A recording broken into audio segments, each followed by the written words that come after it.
les acompañar en los próximos minutos aquí en Es Noticia, porque efectivamente es noticia suiza. Finalizó la gira de la vicepresidenta de Venezuela, Delcy Rodríguez, por las agencias de Naciones Unidas y denunció las políticas de agresión económica, bloqueo, las medidas coercitivas unilaterales de Washington y sus aliados. No solo al país sudamericano, como es obvio, sino contra otras naciones. Veamos más detalles. Es noticia, el mundo concluyó la cumbre de la COP27 para finiquitar acuerdos y ejecutar acciones pendientes por parte de las grandes economías que son las principales emisoras de gases de efecto invernadero. Mientras tanto, gobernadores brasileños de la Amazonía presentaron una carta con compromisos dirigida al venidero gobierno nacional. ¿Se alcanzará el consenso necesario? Lo analizaremos. Y es noticia Qatar. Este domingo arranca el Mundial de Fútbol de Qatar 2022. El partido será entre Qatar y Ecuador. Por supuesto, ¿en qué contexto inicia el mayor evento deportivo global? La nación árabe ha recibido ataques del establishment. ¿Hay un doble rasero por parte de los medios occidentales y sus intereses? Lo veremos. Y así empezamos. Vamos a empezar.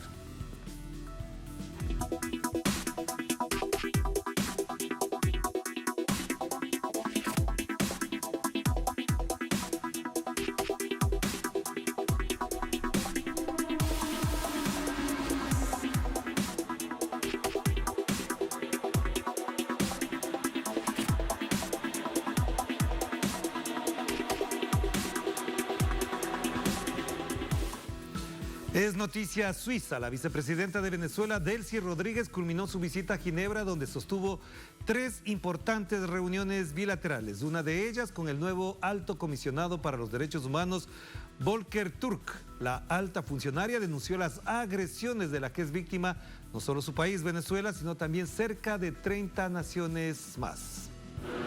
Ginebra es la segunda de las 4 sedes más importantes de Naciones Unidas, luego de Nueva York. Aquí se encuentran al menos 44 agencias de la ONU. El mundo está representado en el bosque de banderas, donde una mirada consigue la paz. Pero detrás hay muchos conflictos y violaciones al derecho internacional. Y es precisamente lo que vino a conversar la vicepresidenta de Venezuela, Delcy Rodríguez, con el alto comisionado de Derechos Humanos, Volker Turk. Hablarle sobre el impacto ocasionado por las sanciones ilegales de Estados Unidos al país. Es el primer encuentro con el alto comisionado luego de sustituir a Michelle Bachelet. Yo le decía al alto comisionado, fíjese, aproximadamente más de 30 países, 30 y pico, somos víctimas de bloqueos económicos, somos víctimas de medidas coercitivas unilaterales.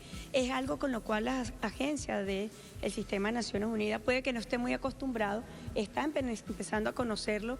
Bueno, Cuba lleva ya 6 décadas bloqueado, países como Irán, y nosotros estamos ahorita viviendo una situación, bueno, que ha sido más intensa, que ha sido más agresiva, y hemos pedido al sistema de Naciones Unidas que también visualicen esa dimensión que debe incorporarse en el trabajo. De hecho, lo hemos pedido en nuestra agenda, en la oficina del Alto Comisionado en Caracas, en Venezuela, hemos pedido incorporar esta área de trabajo.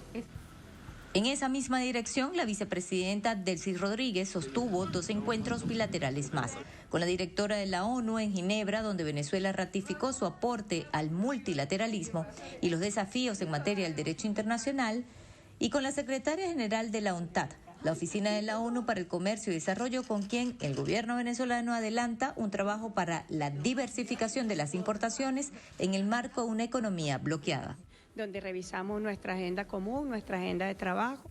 Hemos solicitado, como lo hemos expuesto también, tanto a la directora de la UNTA como a la directora general de Naciones Unidas acá en Ginebra, el aspecto de Venezuela como país bloqueado. Venezuela víctima de medidas coercitivas unilaterales que impactan en el goce y disfrute de los derechos humanos del pueblo venezolano. El acento de la visita a Ginebra fue visibilizar nuevamente las consecuencias del bloqueo ilegal de Estados Unidos y sus países aliados de Europa.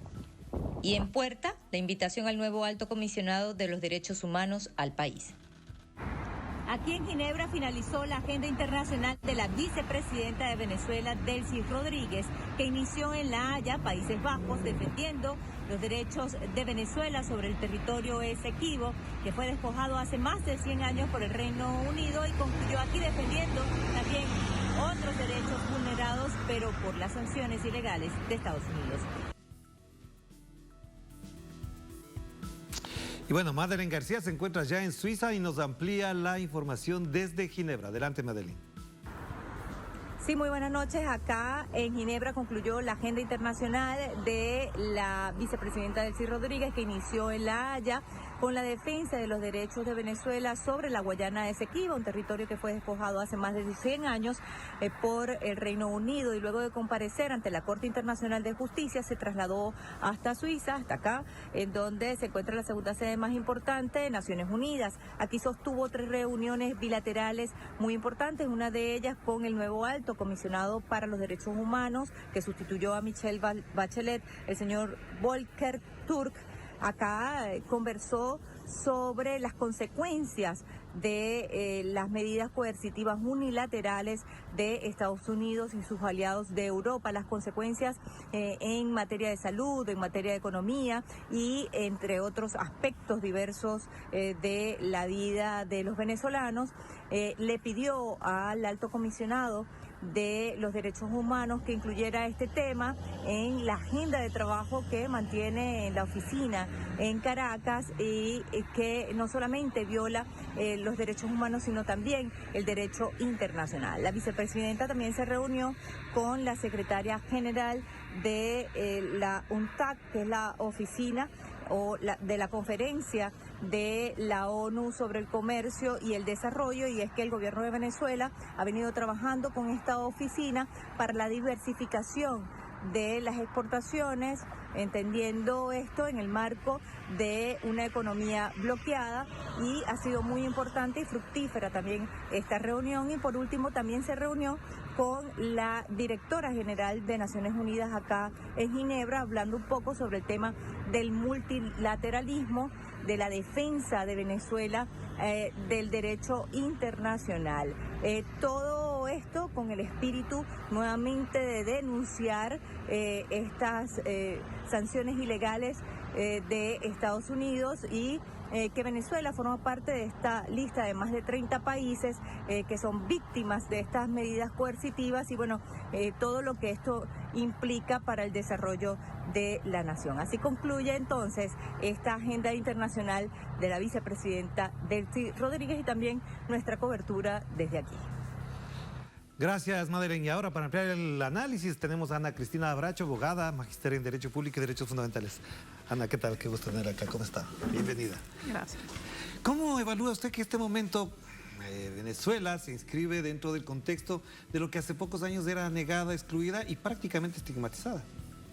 Bueno, yo creo que estamos viviendo una semana muy importante para Venezuela. Tenemos un despliegue en diferentes organismos de Naciones Unidas en defensa de la que ya viene siendo una postura pacífica de Venezuela, que es la denuncia de las medidas coercitivas unilaterales como una estrategia que rompe las normas básicas del derecho internacional y que también viola los derechos humanos. Así que lo que estamos viendo es cómo Venezuela mantiene sus posturas y utiliza los espacios a los que tiene acceso en su condición de Estado parte de Naciones Unidas. Pero, Ana Cristina, parecería un lugar común. La resistencia dio resultado.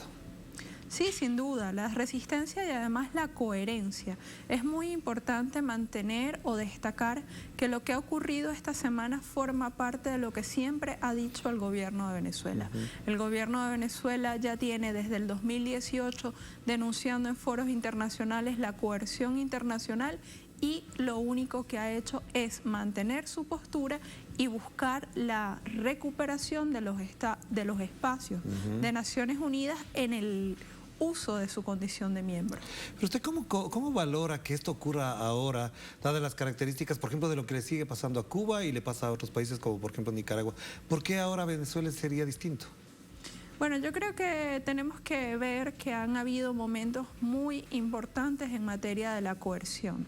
Entonces, desde hace un par de años, ya sobre todo desde el finales de la década de los 90, pero sobre todo desde el año 2016-2017, los países sancionados han hecho actividades internacionales de denuncia, en búsqueda de respeto a la Carta de Naciones Unidas, en denuncia del bloqueo, como hemos visto, la muy importante agenda diplomática de Cuba.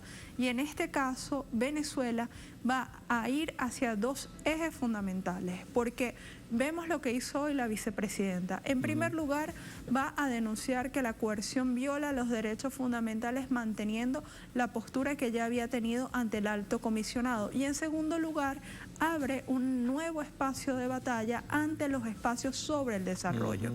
Porque al limitar el acceso al comercio y a sus propios bienes, lo que hacen las medidas coercitivas es limitar el derecho al desarrollo del pueblo de Venezuela. Pero eso entendemos desde acá, pero en la práctica ese es el objetivo, limitar el desarrollo, violentar los preceptos fundamentales de la misma Carta de Derechos Humanos. En ese contexto, ¿cómo quedan quienes denunciaban a Venezuela en esta situación? Bueno, realmente nosotros tenemos que darnos cuenta que el multilateralismo está en crisis ya desde hace mucho tiempo. ¿Cómo quedan? Quedan al borde fuera de las normas básicas, porque ¿qué es lo que se observa? Estas son prácticas que desconocen la igualdad jurídica de los estados.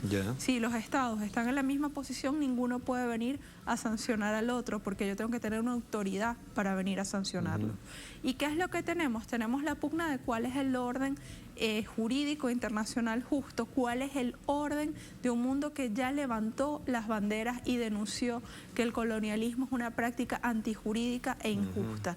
¿Y qué tenemos allí? Tenemos estos países que fundamentalmente forman parte del movimiento de los países no alineados, que en buena parte tienen características comunes, porque los países víctimas de coerción son países, en su mayoría, ricos en recursos naturales, son países del sur global y además son países contrahegemónicos. Entonces allí hay una defensa de la autodeterminación, del derecho a escoger su propio gobierno, pero también de respetar y de exigir que la Carta de Naciones Unidas tenga garantías en sus preceptos fundamentales. Pero Ana Cristina, hay un valor ahí, o digamos un dato que es muy importante. Después de todo esto, ¿qué tiene que esperar Venezuela? ¿Cuánto tiene que esperar? ¿Y qué le hace falta más a Venezuela para lograr este objetivo que usted estaba mencionando?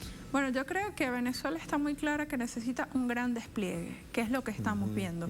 Estamos viendo a la vicepresidenta en una gran agenda internacional que sigue la agenda del presidente hace apenas unos días. ¿Qué tiene que hacer Venezuela? Utilizar todas las instancias posibles y buscar las alianzas necesarias para que no quede de lado el tema de las afectaciones de las medidas, porque usualmente fue así por la naturaleza jurídica de estas, que eran consideradas armas menos lesivas porque fueron creadas en un mundo no globalizado. Claro. Pero, a ver, ahí le planteo una pregunta que es clave en estas circunstancias. Si eso le hace falta a Venezuela, a pesar de la ofensiva, ¿qué le hace falta a los demás países de la misma Organización de las Naciones Unidas, que en cierta medida no ha sido muy proclive a atender adecuadamente y de manera equilibrada, digamos, estas demandas y estas denuncias?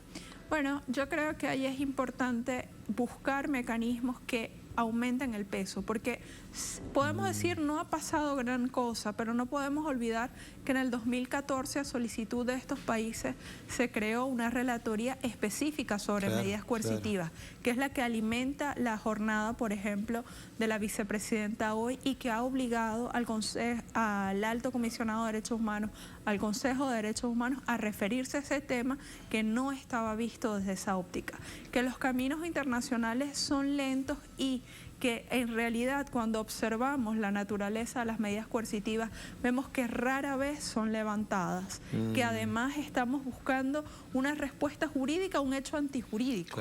Esa es una dificultad de plano. Sin embargo, Venezuela cree en la defensa pacífica, en la defensa ante los organismos que fueron creados para la resolución de este tipo de conflictos, y se va a mantener en este carril.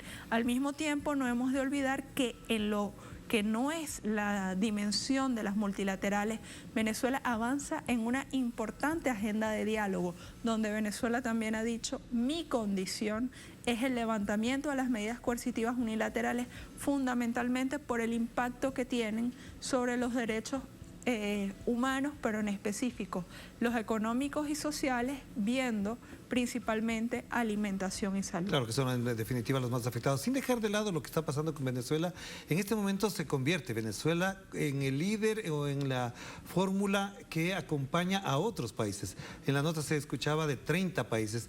Estos países no tienen el mismo protagonismo. ¿Por qué? Bueno, eso habría que revisarlo, porque por ejemplo, hace como unos 5 años en la denuncia de las medidas coercitivas, Irán tuvo un gran protagonismo. Sí. También tenemos que entender otra cosa. El año 2022 se caracteriza por un dictado cada vez mayor de medidas coercitivas, en especial en el contexto de la situación bélica entre Rusia y Ucrania, que ha hecho que más bien estén enloquecidos los momentos de dictado de las medidas coercitivas, que hicieron incluso que Venezuela, que tenía el récord de ser el territorio más sancionado rápidamente, haya quedado un poco desplazado frente a lo que han sido en los últimos meses las medidas sobre Rusia. ¿Qué tienen que hacer? Tienen que denunciar que no existe la capacidad de sancionar de ningún Estado, porque si esa capacidad existe, no existe la capacidad del derecho internacional de imponer reglas y autoridades justas y convenidas entre los estados, independientemente de su tamaño físico o de la dimensión de su poder fáctico, porque es muy importante tomar en cuenta que para sancionar también se necesita una posición de dominio y la voluntad de abusar de ella. Pero, por ejemplo, si vamos para esa vía, lo que está haciendo Estados Unidos con Rusia, lo que hace la Unión Europea con Rusia y con otros países, evidentemente está en la misma dimensión. Claro, pero además ahí entra un tema que yo creo que es fundamental en el momento que estamos viviendo, porque en el momento en el que un país sanciona a otro, lo hace con la intención de torpedear sus libertades, pero termina afectando las libertades de un tercero y sus propias libertades, que es, por ejemplo, lo que ha pasado a la Unión Europea cuando ha entrado en conflicto con Rusia, que buena parte de las consecuencias de las sanciones las ha pagado el sector del agro europeo, que pierde un mercado, o la que tanto se ha hablado, crisis energética y la crisis que está viviendo Europa. Entonces tengo una última pregunta, Ana Cristina. Si todo esto está pasando en el mundo, ¿qué le espera el 2023 a quienes han protagonizado este acoso, esta extorsión, incluso de orden internacional como Estados Unidos? Yo creo que muchas cosas están ocurriendo y que lo fundamental es que Venezuela ha demostrado que el mantenerse en la postura le ha dado resultados. ¿Qué le espera? Un año de mayor combate por parte de países que cada vez tienen más argumentos, porque parte importante de lo que pasó hoy fue que Venezuela demostró con cifras qué es lo que significa esto y cómo eso rompe las premisas de igualdad entre las personas. Y vamos a seguir viendo esa lucha que, por dura que sea, ya significa un acto de dignidad. Claro que sí. Gracias, Ana Cristina, muy amable. Estuvo con nosotros la abogada Ana Cristina Bracho y vamos a hacer la primera pausa en Es Noticia. Al volver, Es Noticia el Mundo. Concluyó la cumbre de la COP27 para finiquitar acuerdos y ejecutar acciones pendientes por parte de las grandes economías, que son las principales emisores de gases de efecto invernadero. Mientras tanto, gobernadores brasileños, lo dijimos ya, de la Amazonía presentaron una carta con compromisos dirigida al venidero gobierno nacional. ¿Se alcanzará el consenso necesario? Lo analizamos más adelante.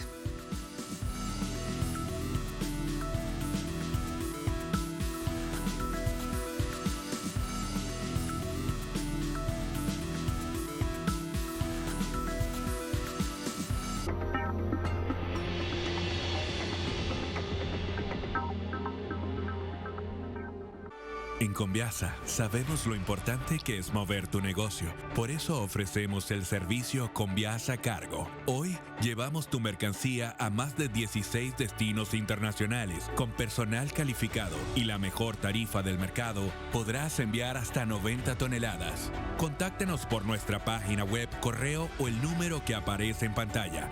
Movemos tu negocio siempre a tiempo. Conviasa, nos hacemos cargo.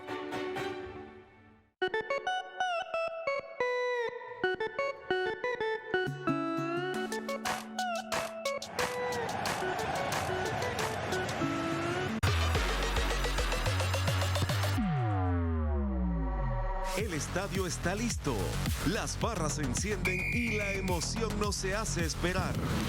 de la mano de dos figuras emblemáticas en el ámbito futbolero. Telesur te acerca mucho más a Qatar. El santuario de Diego y la cancha de Argentinos Juniors, algo que conoce muy bien Juan Pizorín. Sí, es difícil de hablar, la emoción, la pasión por el 10. Y tú podrás ser parte de esto. Vive cada segundo de la máxima fiesta del fútbol en Telesur, junto a Juan Pizorín, los esperamos este 20 de noviembre durante todo el Mundial de Qatar. En Telesur, Zurda Infinita. La Zurda Infinita. Porque Telesur siempre da más. Rectal une 17 canales de los 5 continentes en una producción donde la pasión del deporte rey trasciende fronteras. En el marco del Mundial Qatar 2022, Telesur trae a tus pantallas una serie documental que explora el impacto del balompié en el mundo. Colores del fútbol. Estreno. Sábado. Por Telesur.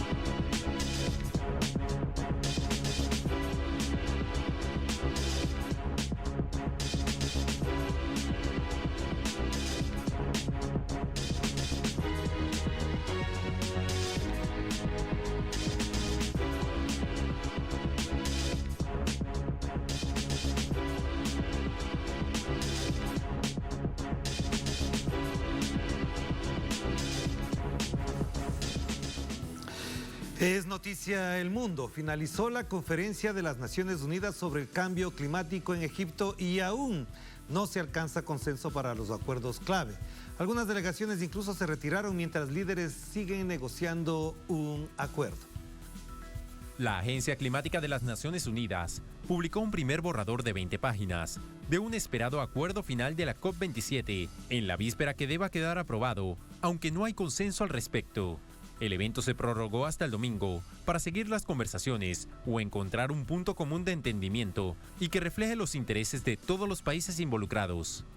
El llamado documento oficioso repite varios de los objetivos del Pacto Climático de Glasgow del año pasado, incluida la búsqueda de esfuerzos para limitar el aumento de la temperatura global a 1,5 grados centígrados y un llamado a continuar los esfuerzos para reducir gradualmente la dependencia de la energía del carbón. Sin embargo, no impulsa una reducción gradual de todos los combustibles fósiles, como habían solicitado India y la Unión Europea. En respuesta, ONGs y países de bajos ingresos, como Cuba, a través de su ministro de Relaciones Exteriores, Bruno Rodríguez, han reclamado que es imperativo que la COP27 adopte una decisión sustantiva sobre financiamiento para pérdidas y daños. Y sobre el tema, Ignacio Lemus nos brinda más detalles desde Sao Paulo, Brasil. Adelante, Nacho. Saludos, Orlando. No hubo acuerdo hasta el momento en la COP27 de Egipto y se pospuso el cierre y las negociaciones para este sábado. Lo que se preveía por parte de ambientalistas, de diversos sectores, ONGs, es que haya un acuerdo y un fondo de financiamiento de los países más ricos a los países más pobres en cuanto a los daños causados por el cambio climático. Entre estos acuerdos se preveía que haya un fondo para la reconstrucción de ciudades e inversiones en agricultura de bajo carbono. Hasta el momento no hay medidas en ese sentido y no hay una suerte de colaboración de los países más ricos, aquellos que son responsables por las mayores emisiones de gases carbono contra la capa de ozono, en relación a los países más pobres que tienen menos actividades industriales. Por otro lado, lo que sí hay que recalcar es que ha sido una COP27 que para Latinoamérica marca un giro en el eje en la relación de la Amazonía con el mundo, con la aparición del gobierno de Lula da Silva, el apoyo de indígenas al gobierno de Lula da Silva y las promesas realizadas ya durante la campaña de Lula y ahora durante su aparición en la COP27 hay un cambio rotundo, digamos, en la política ambiental del país con mayor proporción de la Amazonía en nuestro continente. Hay que recalcar que durante el año 2019 Bolsonaro había suspendido la realización de la COP en Brasil. En el año 2020 y en el 2021 ya Bolsonaro no participó prácticamente de los encuentros, y Lula da Silva, antes de asumir, ya participa de este evento climático mundial, dando muestra también de que habrá protagonismo de Brasil, y además en la cuestión diplomática brasileña la cuestión ambiental será un eje dentro de las temáticas a tratarse. Un punto importante para resaltar en lo que ocurre en este momento en Brasil es que después de la derrota de Bolsonaro entre el 1 y el 16 de noviembre, hubo un aumento drástico en el número de quemadas en los municipios amazónicos donde Bolsonaro tuvo la mayor proporción de votos. Esto me refiero a los estados de Acre, al estado de Rondônia, al estado de Amazonas, estados en una región que es conocida aquí en Brasil como Amacro, donde creció en más de 1.200% el número de quemadas en relación al año pasado. El año pasado fueron 253 quemadas en esa región. En estos momentos se registra por parte de los satélites del Instituto Nacional de Pesquisas Espaciales, INPE, se han registrado más de 3.300 quemadas en un periodo casi de 15 días, justamente en regiones donde Bolsonaro tuvo mayor peso. Tanto en la primera como en la segunda vuelta, el arco de deforestación desde el sur hacia el norte de la región amazónica ha sido una región donde tuvo más votos Jair Bolsonaro. En esa región justamente se dieron estas quemadas ahora en estos últimos días. En ese sentido se ve como hay como resta un resquicio ahí prácticamente de una política de avance de los sectores extractivistas sobre la madre tierra, y donde se prevé justamente la llegada de un nuevo gobierno a partir del 1 de enero que promete acabar con estos movimientos de deforestación y poner foco en la fiscalización ambiental. En ese sentido, entonces, tendremos un nuevo ciclo para Brasil, el país de mayor proporción de la Amazonía brasileña, justamente con las promesas que ha realizado el ex presidente y ahora presidente electo Lula da Silva en la COP27 de Egipto. Orlando. Gracias, Nacho. Para ampliar el análisis hemos invitado a Pedro Roberto Jacobi, sociólogo, profesor titular senior de la Universidad de Sao Paulo. Nos acompaña desde esa ciudad en Brasil. Bienvenido. Buenas noches a todos y todas. Mucho gusto en poder hablar con ustedes. De entrada le preguntaría, para valorar lo que ha pasado en la COP27, que efectivamente todavía ni siquiera se ha redactado el documento final, ¿qué sentido adquiere después de varios días de encuentros, de presencia de líderes, pero sin resultados, y algunos mencionan sin ningún consenso? Esa es la gran frustración, ¿no? Es justamente que, en fin, los grandes responsables por las emisiones no están asumiendo su responsabilidad en lo que significa el financiamiento del tema que ahora se introdujo de una forma más objetiva, que es las pérdidas y daños, porque es importante registrar la cantidad de eventos que han ocurrido en este año de 2022 en Pakistán, en Brasil, en varios países en desarrollo, que afectan directamente la calidad de vida, con enorme cantidad de pérdidas humanas y pérdidas materiales, ¿no? Entonces, esta es la gran complicación entre el norte global y el sur global, aunque apareció una pequeña brecha en el momento en que la Comunidad Europea y India propusieron un fondo, ¿no? Pero esto no parece que se va a concretizar porque hay la resistencia de China, ¿no? Y hay también la omisión de los Estados Unidos, ¿no? Concretamente. Pero Pedro Roberto, si con todo esto no se llega, ¿qué le espera a la humanidad? ¿Qué rol pueden jugar las organizaciones ambientales, las organizaciones no gubernamentales? Porque si esperamos de los gobiernos, en la práctica uno se puede quedar esperando toda la vida. Bueno, yo soy una persona de 72 años.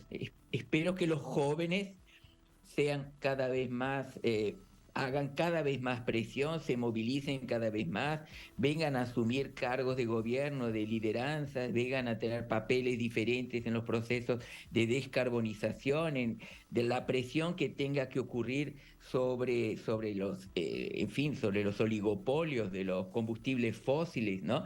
Y presionar cada vez más para que este ciclo vicioso se vuelva un círculo virtuoso, ¿no? O sea, la verdad es que va a ser muy difícil mantener el 1,5 grados, ¿no? Parece algo totalmente imposible. Y obviamente que van a sufrir son las nuevas generaciones con todos estos episodios cada vez más asustadores, cada vez más dramáticos. Entonces, parece que tenemos que esperar las tragedias cada vez más anunciadas, con más pérdidas de vidas humanas, para que los grandes responsables, ¿no? Los grandes players internacionales asuman su verdadera obligación, ¿no? Y responsabilidad por hacer estos acuerdos, porque mitigación es sin duda un tema fundamental vinculado a la necesidad de la reducción de las emisiones, pero adaptación está en juego justamente en las ciudades, principalmente la población mundial, que ahora está ya estimada en 8.000 millones de personas, será cada vez más urbana, y en la realidad, en los contextos urbanos es donde se verifican cada vez más episodios de muertes, de pérdidas de vidas humanas, porque los eventos extremos no esperan que uno los llame, ellos vienen solos, ¿no? Entonces es importante observar cada vez más que estos eventos extremos que se colocan de dos niveles, tanto el evento extremo de la falta de agua, que también es gravísimo para la producción de alimentos y principalmente de las poblaciones más vulnerables, como los eventos extremos con los excesos, que son aquellos que tienen más visibilidad. Pero hoy día estamos observando la confluencia de los dos fenómenos. En África, de la escasez, en muchas ciudades aquí en América del Sur también, grandes problemas, inclusive San Paulo, que ya vivió crisis hídrica, y por otro lado, los excesos y la situación tan grave de controlarse, ¿no? Claro, pero Pedro Roberto, usted mencionaba la palabra las obligaciones, y uno de los temas que está en discusión es el pago, los costos y los montos que deberían destinar las grandes potencias o los países con respecto a mitigación y todos los elementos que usted ha mencionado, pero no lo van a hacer. ¿Esto resolvería el problema de fondo o sería el primer paso para muchos otros, pero no siendo el que van a cumplir, en la práctica no avanzamos nada? Yo pienso que es un paso, no sé en cuál COP, tal vez tengamos que esperar hasta la COP 25 que el presidente Lula propuso que sea en Brasil, porque es inaudito tengamos una COP en Egipto, en Sharm el Sheikh, con un gobierno absolutamente autoritario, ¿no? Y que el próximo sea en un país del Oriente Medio productor de petróleo, ¿no? O sea, y que inclusive en este evento de la COP hubo una cantidad enorme de lobistas de los combustibles fósiles, ¿no? Que hacen un discurso, como se llama ahí, de greenwashing, ¿no? Pero que en el fondo les interesa alimentar tanto el consumo de carbón, ¿no? Como obviamente los combustibles fósiles, ¿no? Entonces, no es fácil tener buenas expectativas, pero hay que apostar que en eso, ¿no? Porque la tendencia de las futuras generaciones es vivir en situaciones cada vez más extremas, de mayor incertidumbre y con mayores impactos sobre la calidad de vida y la sobrevivencia humana, ¿no? Claro, pero Pedro Roberto, quiero abundar en este tema de la Amazonía por doble vía, y la primera tiene que ver efectivamente con Brasil, porque lo que ha propuesto el presidente no solamente que coloca de nuevo un tema que ha estado aletargado, neutralizado por la dinámica política de América Latina, y es el tema de preservar la Amazonía. Que se realice la cumbre en la Amazonía con una presidencia como la de Lula da Silva, ¿qué efecto puede tener en nuestra región para empezar? Bueno, yo pienso que va a ser un efecto fundamental. Brasil es responsable por 60% del territorio de la Amazonía. Entonces, primera cosa es la cooperación de todos los países de la Amazonía, pero también es importante todo este resgate de lo que significan las diferentes agendas que existieron como Mercosur y otras agendas de cooperación entre los países de América Latina. Mira, si uno mira lo que está propuesto en el plan de trabajo del gobierno Lula, con personas con una altísima representatividad y legitimidad junto a los sectores democráticos como Marina Silva. Yo acompaño mucho el trabajo de Marina Silva y fui y ayudé a ser electa como diputada federal, ahora con más de 350.000 votos. Brasil tiene un papel fundamental, o sea, eso es absolutamente concreto, porque lo que nosotros vivimos a lo largo de estos 4 años de la barbarie predatoria del gobierno Bolsonaro, de desmontar todo aquello que estaba efectivamente bastante institucionalizado desde los últimos 20 años, con resultados importantes en la reducción justamente del desflorestamiento, con resultados importantes en la reducción de los incendios forestales, con resultados importantes de control de estos sectores delincuenciales que están en la extracción del oro ilegal, ¿no? Y lo que estaban comentando ahora hace poco el periodista sobre el número de desmate que ocurrió desde el día de la elección, en 30 de octubre. O sea, estamos en una lógica de Far West, ¿no? Y como no hay ningún tipo de control y el presidente no asumió, por lo tanto tampoco no tenemos todavía un ministro o ministra, ¿no? No tenemos todavía, por tanto todo está en el plano de que realmente el discurso del presidente electo Lula ha sido fundamental, ha sido muy legitimado por la comunidad internacional, pero ahora de la teoría a la práctica de todo aquello que se puede avanzar, considerando todos los otros problemas que estamos heredando del desgobierno Bolsonaro, ¿no? De todo aquello que se heredó, que tiene que ver justamente con la cuestión de la pobreza, del hambre, de los problemas en la salud, de la cantidad de muertos durante el gobierno Bolsonaro, en fin, de lo que estamos viendo, que el COVID no desaparece, el COVID puede reducir, pero volvió a tener otra vez un cierto repunte en el caso brasileño, ¿no? Y de todo aquello que está vinculado también a las políticas de vivienda y de educación. Entonces, yo estoy muy optimista que efectivamente el tema ambiental y el tema del cambio climático va a ser asumido con enorme responsabilidad, seriedad, pero es fundamental articular eso muy bien con los países colegas, ¿no? Con los países que hacen parte de América del Sur y, si posible, también con América Latina, ya que la legitimidad del presidente Lula, quien acompañó la historia de su gobierno, es de una plena legitimidad junto a los gobiernos democráticos de América del Sur. Claro, y no me quiero dejar de esto, le tenía la siguiente pregunta a Pedro Roberto, porque efectivamente hay necesidad de que los países amazónicos, que son prácticamente todos los de Sudamérica, se preparen para esta cumbre del COP25, si se realiza en Brasil. Le digo esto porque parecería que algunos países ven la Amazonía como muy lejana, porque efectivamente la Amazonía está lejana de las capitales de cada uno de esos países. Quito, Bogotá, la misma Caracas, otros países están bastante lejos de la Amazonía, pero no necesariamente por eso están ajenos a los impactos que pueda tener, para bien o para mal, lo que se haga o se deje de hacer en la Amazonía.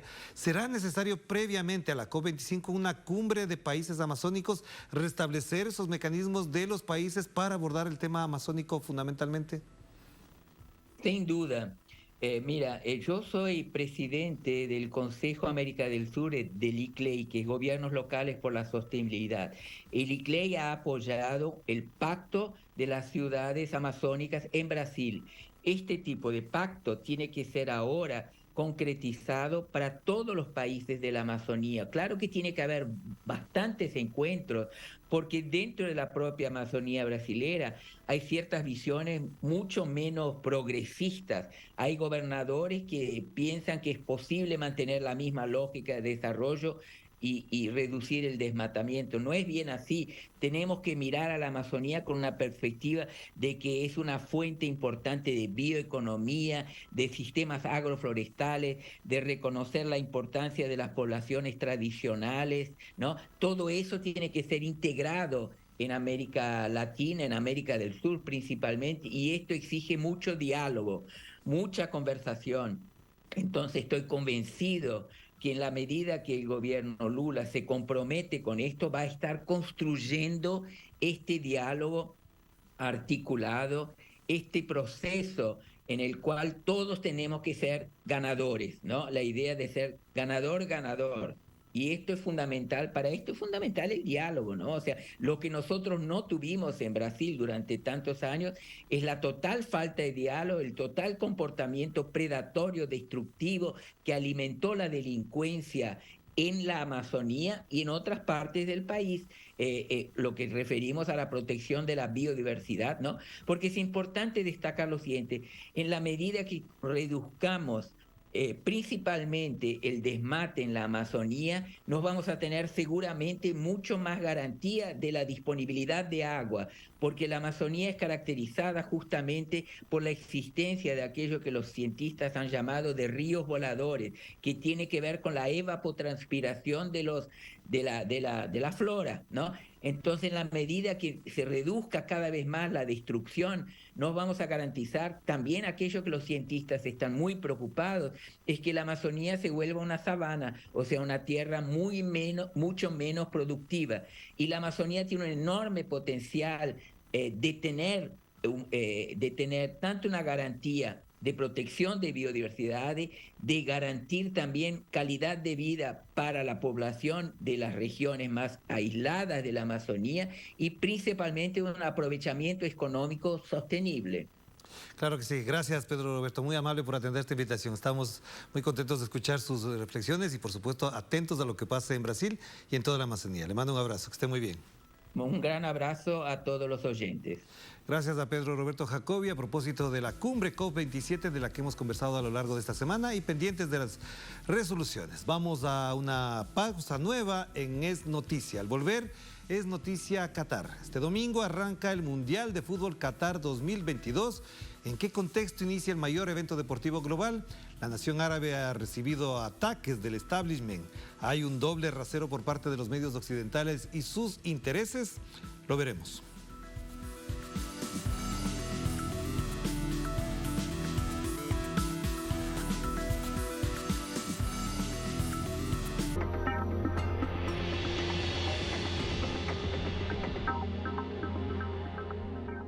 La Alianza Bolivariana para los Pueblos de Nuestra América, ALBA TCP, invita a las y los artistas, cultores, creadores y al público en general a participar en el concurso Premios ALBA de las Artes y las Letras 2022.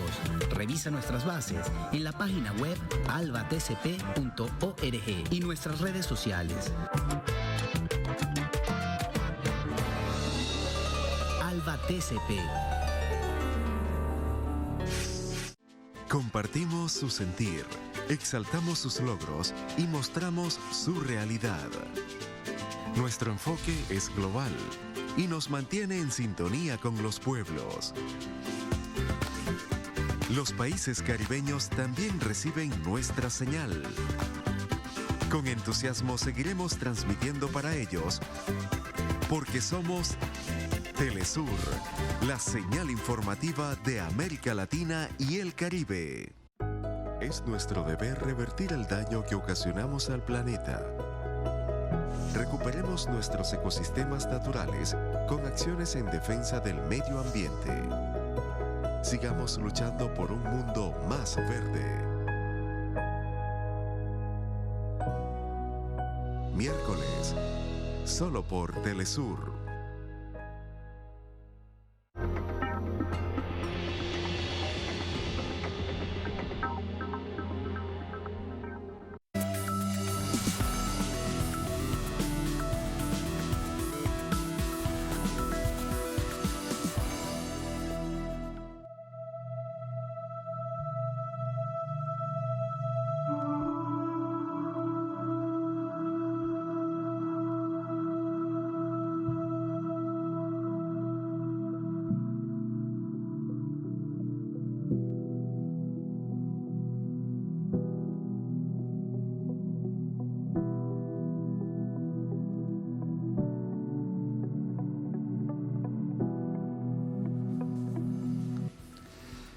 Es noticia, el país se alista para el mayor evento deportivo. Hablamos de Qatar, el mayor evento deportivo del mundo, del planeta. Efectivamente se desarrolla desde este domingo, en medio de una potente campaña de Occidente en contra de su sede.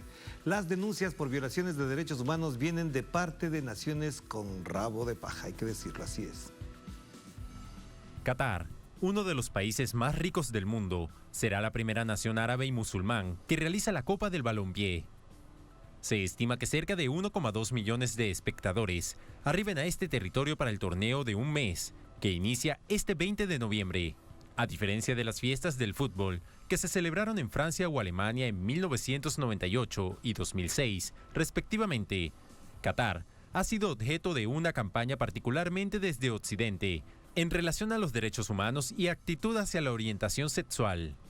Al igual que fueron duramente criticados los mundiales en Sudáfrica en 2010 por la inseguridad, en Brasil en 2014 por la pobreza local y en Rusia 2018 por la supuesta insuficiente libertad. Estados Unidos, que tiene un largo historial de invasiones y somete a otros países a su ilegal política sancionatoria que viola el derecho internacional humanitario, muestra la máscara de defensor de los derechos y envió a su selección con un rediseño del logotipo, con los colores del arco iris en la bandera, como acto de solidaridad con la comunidad LGBTQ+, aunque no será el escudo que llevará el equipo en el campo. En contraparte, el gobierno de Venezuela se pronunció esta semana a través de un comunicado en el que insta a poner fin a la campaña hegemónica que busca socavar la imagen y la relevancia estratégica de Qatar. Poco se ha destacado, por ejemplo, que por primera vez en un mundial masculino, 3 mujeres han sido incluidas entre los 36 árbitros seleccionados. Tampoco se reseña en la prensa, con el mismo ímpetu, el uso de un sistema semiautomatizado para ayudar a realizar los avisos de fuera de juego de forma rápida y precisa, y un balón con un sensor. Todo esto sumado a la tecnología e innovación aplicada para la construcción de los estadios sede del Mundial 2022. Y para profundizar en el análisis tenemos a Edward García, periodista deportivo y además escritor. Él es el autor de un importante libro titulado El fútbol, un milagro de Dios. Nos acompaña ahora desde la ciudad Montería, en Colombia. ¿Qué tal? Bienvenido, ¿cómo estás? La pregunta de entrada que te quiero plantear es que efectivamente ya a pocas horas de iniciar el Mundial, todo evento de esta naturaleza obviamente se puede convertir en hecho político. Siendo así, ¿por qué la política se enfatiza en el Mundial de Qatar? Bueno, primero que todo, gracias por la invitación. Un saludo también, por supuesto, para los televidentes de Es Noticia. Y ya entrando en materia y respondiendo a su pregunta, pues evidentemente, como ustedes muy bien hacían ese resumen de lo que había sucedido en los últimos 2 mundiales, y teniéndolo más cerca, que fue el Mundial de Brasil, se vieron unas protestas donde estaban en contra del gobierno en ese momento. ¿Y por qué lo aprovechan? Porque evidentemente es una vitrina mundial. Como lo dice usted, es uno de los eventos más importantes del deporte para el planeta, para el mundo, y eso hace que muchas voces aprovechen esta plataforma para dar su punto de vista, para encontrar una crítica, para, por supuesto, ser visibles ante diferentes opiniones que ellos tienen. Evidentemente, el mundo a tan solo 2 días de iniciar el Mundial de Qatar 2022, pues está puesto ahí, en esas 32 selecciones donde van a estar, y pues por supuesto hay muchos elementos alrededor de este Mundial que, pues como ustedes lo mencionan, tienen críticas de esos países occidentales que evidentemente tienen sus propias razones, ¿no? Y para responderle un poquito más, tenemos que devolvernos un poco en el tiempo, y básicamente fue en el año 2010 cuando se designó a Qatar como sede de este Mundial.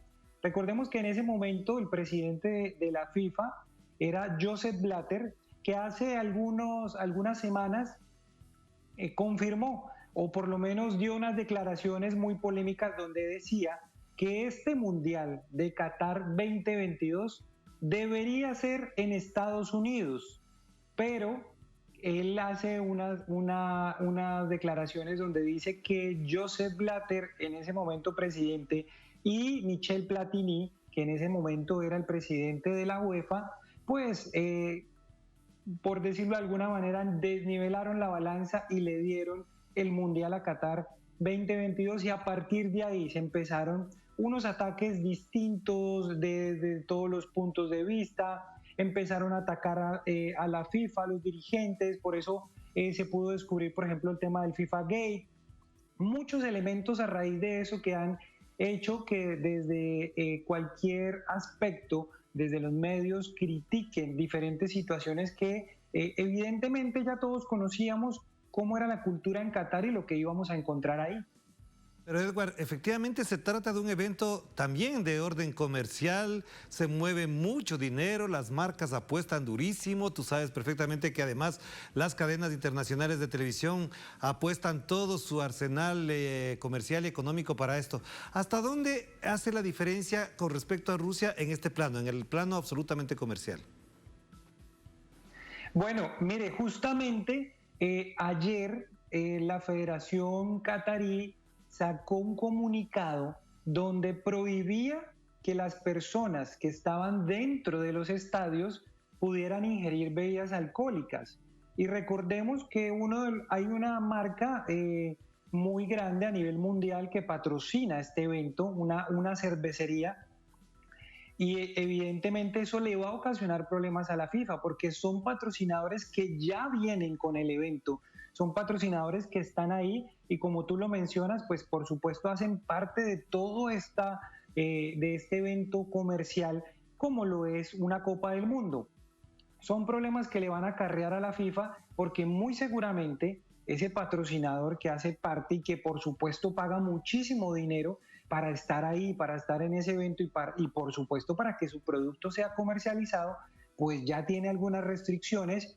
Y lo que ellos critican es que se haya hecho a tan solo 3 días del inicio de la Copa del Mundo. Es decir, pues como que de una u otra forma le cambiaron las condiciones en medio del evento porque faltando 3 días, pues muy difícilmente se va a poder de pronto organizar de una mejor manera para que esa empresa tenga un mayor impacto, por lo menos en su tema comercial. Porque pues imagínense, todos están pendientes de lo que sucede en el estadio y solo está autorizado en un punto específico que la FIFA ha denominado el Fan Fest, ¿cierto? Pero es fuera del estadio. Entonces, ahí no están los reflectores, ahí no están las cámaras de televisión de todo el mundo mirando este espectáculo llamado fútbol y organizado por la FIFA, y van a tener inconvenientes. Estoy seguro que van a tener inconvenientes con los patrocinadores porque les cambiaron las reglas de juego y esto lo hizo directamente desde la Federación Catarí. Y volviendo entonces al tema central que me imagino nuestra audiencia está también pendiente de tu enfoque y análisis, Edward, ¿qué cambia en el fútbol concretamente? Te digo esto por 2 vertientes que se han analizado. La una, algunos jugadores incluso llegan cansados, es decir, han venido jugando toda la temporada veraniega de Europa, y por otro lado la expectativa es tan alta que para algunos jugadores es un evento más. Claro, sin duda, recordemos que el Mundial tendría que haberse jugado a mitad de año, pero pues por las altas temperaturas que se viven en Qatar, pues no era posible. Por eso modificaron la fecha, y si ustedes siguen el fútbol, se dieron cuenta que a tan solo 8 días de iniciar el Mundial, cuando antes, faltando un mes faltando un mes para el Mundial, ya los jugadores estaban libres para poder estar en ese entorno de la selección que le corresponde. En este caso no lo pudieron hacer, y por eso hemos visto como en última hora se han lesionado jugadores. Por ejemplo, Sadio Mané, que era la gran figura de Senegal y acaba de ser Balón de Plata, ¿sí? Detrás de Benzema, o sea, el segundo mejor jugador en el momento, en la actualidad, y se quedó por fuera del Mundial porque con su equipo Bayern Múnich en el fin de semana anterior, pues se lesionó y no se pudo recuperar. Entonces, son muchas las figuras que, como tú lo mencionas, llegan cansadas, llegan agotadas, y en otros casos ni siquiera pueden participar de la competición porque el ritmo en sus clubes es tan fuerte que evidentemente llegan a una cita como el Mundial no en sus mejores condiciones, o tal vez con una sobrecarga muscular para mejorar o para mostrar lo mejor de ese espectáculo que ellos tienen. Claro, pero no quiero dejar de mencionar algo que también es muy importante, ya sentándonos más en América Latina, Edward, hay una evidencia, hay países de la costa atlántica que están en la competición y del lado pacífico solamente está Ecuador. ¿Qué le dice a alguien que le encanta el fútbol, que le gusta el análisis del fútbol, que solamente un representante de la costa pacífica está en el Mundial y casi todos de la costa atlántica? Bueno, pues realmente, y pues lo decimos por nosotros, porque tristemente nos quedamos por fuera del Mundial. Si ustedes también lo pudieron observar, vimos como Perú perdió el repechaje, tuvo la opción de clasificar y no lo logró. Y evidentemente el proceso que venía haciendo Ecuador con el técnico Gustavo Alfaro lograron hacer un recambio generacional, que fue, por ejemplo, lo que no logró hacer Colombia. Y, por ejemplo, tampoco lo logró hacer Chile, que fue otra de las selecciones que venía a ser campeona consecutivamente en la Copa América y no logró clasificar al Mundial. Pero esos cambios generacionales de esos jugadores, pues les costó muchísimo. Ecuador lo logró hacer, tuvo la oportunidad de hacerlo en el momento justo y por eso clasificó. Pienso que tiene una buena opción y más ahora, justamente mencionando lo de Sadio Mané con la lesión, pues yo creo que eso es una gran noticia para Ecuador porque la gran figura que tenía Senegal pues no va a estar, así que las posibilidades que ellos tienen desde su grupo pues van a aumentar y pues no olvidemos que ellos abren esta cita mundialista frente al local Qatar el próximo domingo 20 de noviembre, con muchas opciones. Claro que sí, todos estamos expectantes, particularmente yo estoy muy atento a lo que pasa con mi país de Ecuador en este domingo 20 de noviembre en la apertura del Mundial. ¿Y tu pronóstico, tu expectativa de cómo se va a configurar la final, cuál es? Bueno, dependiendo, usted sabe que cambia muchísimo dependiendo de si pasan primero o segundo, pero para mí la final será Francia-Brasil. Francia es la actual campeona del mundo, tiene muy buenos jugadores y ahora, recordemos que hace 4 años Francia ganó el Mundial sin tener a Karim Benzema. Ahora en esta cita mundialista va a tener al mejor jugador del mundo al lado de uno de los mejores que es Mbappé. Y Brasil viene muy bien, ha hecho una buena convocatoria. Tite es un técnico que ya lleva, seguramente serán los finalistas. Vamos a ver si podemos pronosticarlo y que sea así. De ser así, pues ojalá que gane Brasil para que esté en este lado de América. ¿Y no piensas en una final latinoamericana, Brasil-Argentina? ¿Qué significaría eso para nuestro continente, para nuestra afición, una final dentro del continente? No, claro, sería maravilloso, sería lo ideal. Solo que tú me preguntaste que cuáles eran los favoritos o los equipos que yo veía más fuerte, pero claro, sería ideal. Imagínese uno ver un clásico suramericano entre Argentina y Brasil, la posibilidad de que Lionel Messi pueda conseguir ese título que tanto anhela, que no ha podido, que no ha logrado y que seguramente, como viene jugando Argentina, campeón de la Copa América, pues ilusiona mucho a los argentinos. Ellos no lo quieren aceptar así porque ustedes saben que los argentinos tienen muchas cábalas y entre ellas es no sentirse favoritos o no creerse en favoritos. Pero ellos saben que tienen muy buenas opciones, que el grupo que Argentina alrededor de Lionel Messi vienen haciéndolo muy bien y que seguramente serán una de las selecciones favoritas. Y claro, sería genial para el continente americano que viéramos una final Argentina-Brasil. Claro que sí, Edward. Esperemos que eso ocurra. Te mando un abrazo, que estés muy bien. Gracias por participar con nosotros. Bueno, muchas bendiciones y un abrazo para todos. Gracias a Edward García. Y para despedir esta emisión de Es Noticia y a pocas horas de la inauguración del Mundial de Qatar 2022 entre Qatar precisamente y Ecuador, les dejamos la canción, nuestra canción, El Grito de Vicente Alejandro Trigo. Hasta la próxima. Feliz fin de semana. Que la pasen muy bien. Chao, chao.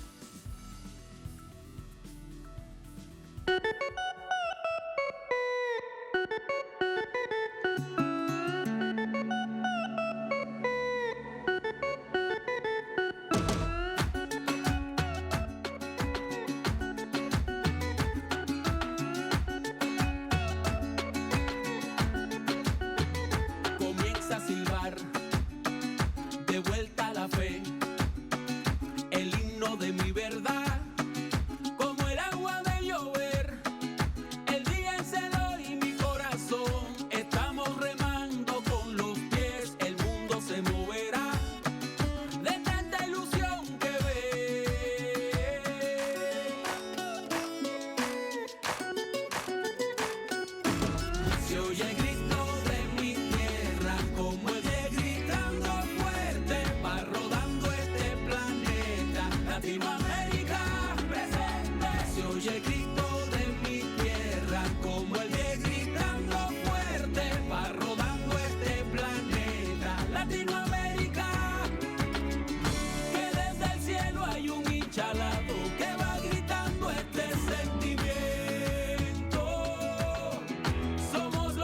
pies en el fango que van tirando los sueños.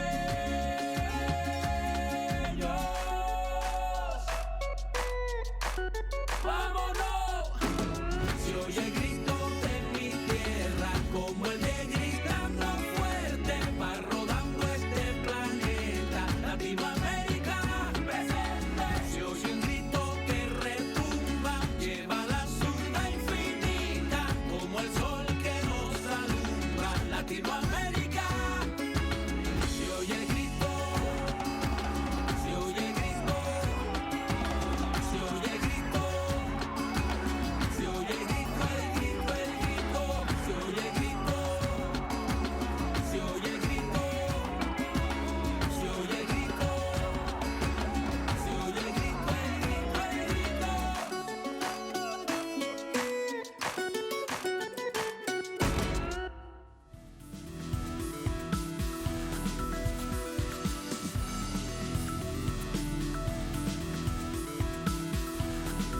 Pueblo boliviano.